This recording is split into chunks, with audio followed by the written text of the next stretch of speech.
All right, guys, this is going to be a new build out video for this year.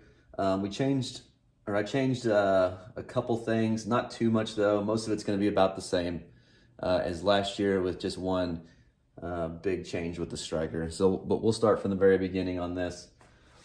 So keeper, on these goal kicks, your job is going to be to put the ball right in the center, just like so, so that their striker and their forwards on either side have no idea whether we're going to the right or going to the left. So we're going to keep them off balance there.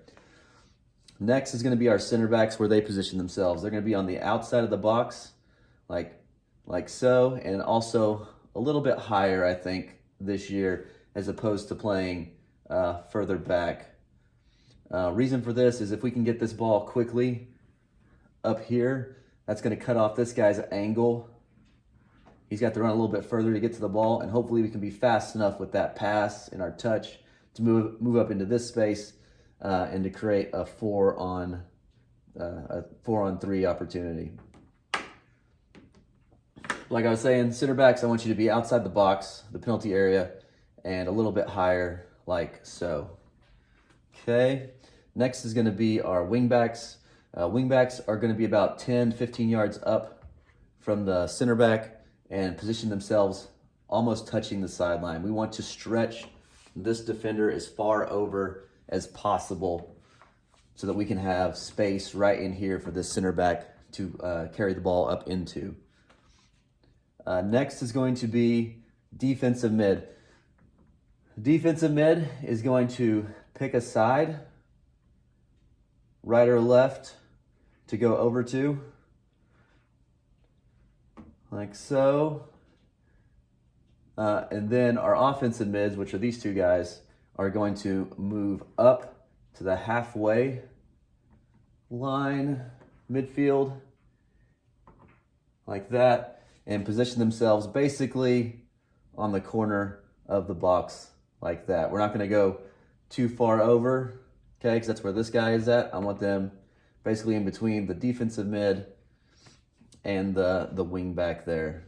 All right, so the major change now is going to be where the striker positions himself.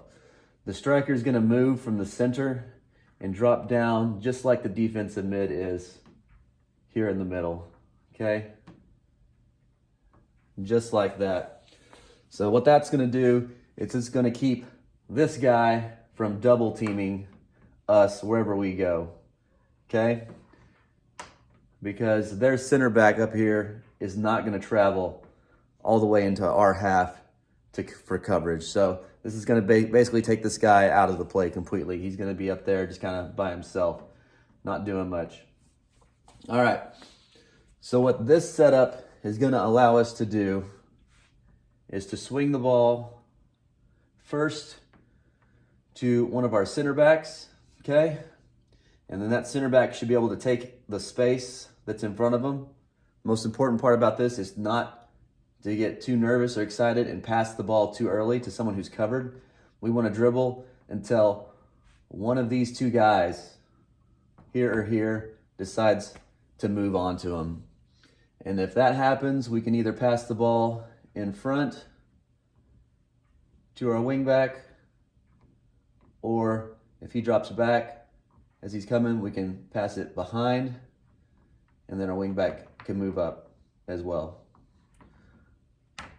Or if there's nothing there for the wing back, same thing can happen over here. We can pass it, if this guy comes, we can pass that ball right into that space for him to go onto. Or worst case scenario, everybody's completely covered. You can pass the ball up to your offensive mid here, and they can dish it off to this side or to this side for the guys who are going to be making a run. Boop, boop. And that's going to be the exact same on the other side. So if the ball gets played onto this side, we're going to take our space until someone comes onto us, and we can play that ball in front. Is kind of what I would like to do. But if there's no way to play the ball in front, we play the ball to the offensive mid, and these guys will make their runs, and the offensive mid can dish here or dish the ball here.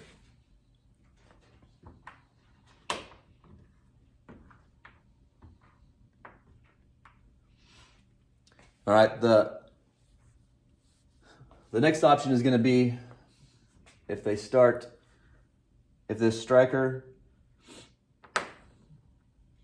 is fast and is able to cover ground, or we're not able to trap the ball well back here and move into space.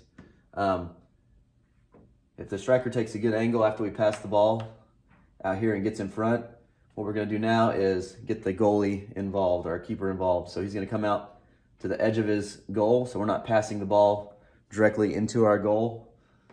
And if this happens, we can pass the ball back to our goalie or keeper, and that keeper is going to automatically, as fast as he can, switch the ball to the opposite center back over here. And then we continue like I was just talking about. We carry the ball until someone decides they're going to make cover us and pressure us, and then that's when we pass the ball either, up to our offensive mid or into the space where the guy is coming from, like so. Final option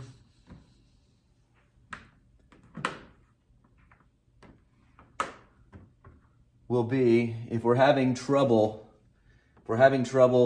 getting the ball from our center backs up to our offensive mid or our wings, we will just go long, probably trying to find our offensive mid, or in this space over here for our wing back will be our safest play to go long, because we'll still have them stretched out, as you can see on the field, and a long ball over here, whether it's in the air or on the ground, would still be a pretty safe bet if none of this other stuff works. But the way it's set up and the success we had yesterday in the scrimmage for Buildout, I think we shouldn't have to do that too often. And that is Buildout.